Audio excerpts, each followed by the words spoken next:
Madame Cole, c'est à vous et vous pouvez commencer. Bonjour, je m'appelle Chloé Cole et je suis une détransitionneuse. Autrement dit, je croyais que j'étais née dans le mauvais corps. Et les adultes dans ma vie, en qui j'avais confiance, ont confirmé ma croyance et cela m'a causé un tort irréversible pour toute ma vie. Je m'adresse à vous aujourd'hui en tant que victime de l'un des plus grands scandales médicaux de l'histoire des États-Unis d'Amérique. Je vous parle dans l'espoir que vous aurez le courage de mettre fin à ce scandale et de veiller à ce que d'autres adolescents, enfants et jeunes adultes vulnérables ne subissent pas ce que j'ai vécu. À l'âge de 12 ans, j'ai commencé à ressentir ce que mon équipe médicale diagnostiquera plus tard comme une dysphorie de genre. J'étais bien avancée dans une puberté précoce et j'étais très mal à l'aise avec les changements qui se produisaient dans mon corps. J'étais intimidée par l'attention des garçons. Et quand j'ai dit à mes parents que je me sentais comme un garçon, rétrospectivement, je voulais simplement dire que je détestais la puberté, que je voulais que cette nouvelle attention sexuelle disparaisse, que j'admirais un peu plus mes frères que mes sœurs. Je me suis dévoilée en tant que transgenre, dans une lettre que j'ai laissée sur la table de la salle à manger. Mes parents étaient immédiatement inquiets. Ils ont senti qu'ils devaient obtenir de l'aide de professionnels de santé. Mais cela s'est avéré être une erreur. Cela a immédiatement entraîné toute notre famille dans une voie de tromperie et de coercition motivée par l'idéologie. Le spécialiste du genre que j'ai vu a dit à mes parents que je devais être mis immédiatement sous médicaments bloquant la puberté. Ils ont posé une simple question à mes parents. Préférez-vous avoir une fille morte ou un fils transgenre en vie? Le choix a suffi à faire baisser la garde de mes parents. Et avec le recul, je ne peux pas leur en vouloir.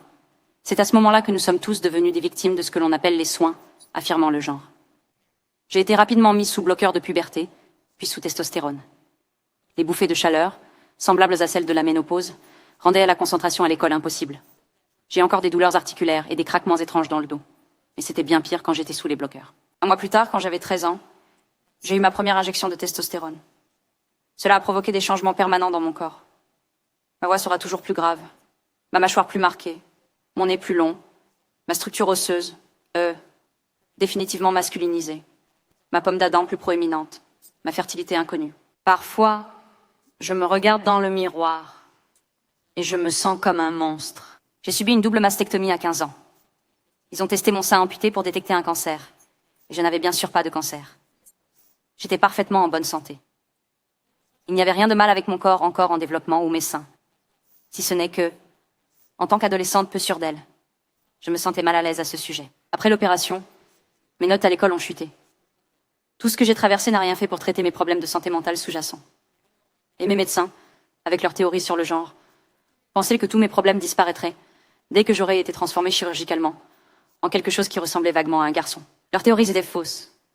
Les médicaments et les opérations ont changé mon corps, mais ils n'ont pas changé et ne pouvaient pas changer la réalité fondamentale que je suis et serai toujours une femme. Quand mon spécialiste a dit à mes parents qu'ils pouvaient avoir une fille morte ou un fils transgenre vivant, je n'étais pas suicidaire.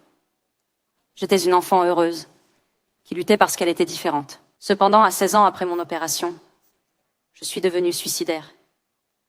Je vais mieux maintenant. Mais mes parents ont failli avoir la fille morte promise par mes médecins. Mes médecins avaient presque créé le cauchemar, même qu'ils disaient essayer d'éviter. Alors, quel message veux-je apporter aux adolescents américains et à leurs familles? Je n'avais pas besoin qu'on me mente. J'avais besoin de compassion. J'avais besoin d'amour. J'avais besoin de recevoir une thérapie pour m'aider à résoudre mes problèmes. Pas qu'on renforce mon illusion, qu'en me transformant en garçon, cela résoudrait tous mes problèmes. Nous devons arrêter de dire aux enfants de 12 ans qu'ils sont nés mal, qu'ils ont raison de rejeter leur propre corps et de se sentir mal à l'aise dans leur propre peau. Nous devons cesser de dire aux enfants que la puberté est une option, qu'ils peuvent choisir le type de puberté qu'ils traverseront, tout comme on peut choisir quels vêtements porter ou quelle musique écouter.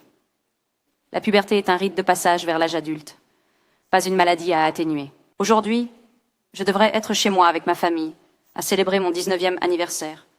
Et au lieu de cela, je lance un appel désespéré à mes représentants élus. Tirer les leçons d'autres scandales médicaux, comme la crise des opioïdes, pour reconnaître que les médecins sont humains, eux aussi. Et parfois, ils se trompent. Mon enfance a été ruinée, ainsi que celle de milliers de détransitionneurs que je connais grâce à nos réseaux. Cela doit cesser. Vous seuls pouvez l'arrêter. Assez d'enfants ont déjà été victimes de cette pseudo-science barbare. S'il vous plaît, laissez-moi être votre dernier avertissement. Merci.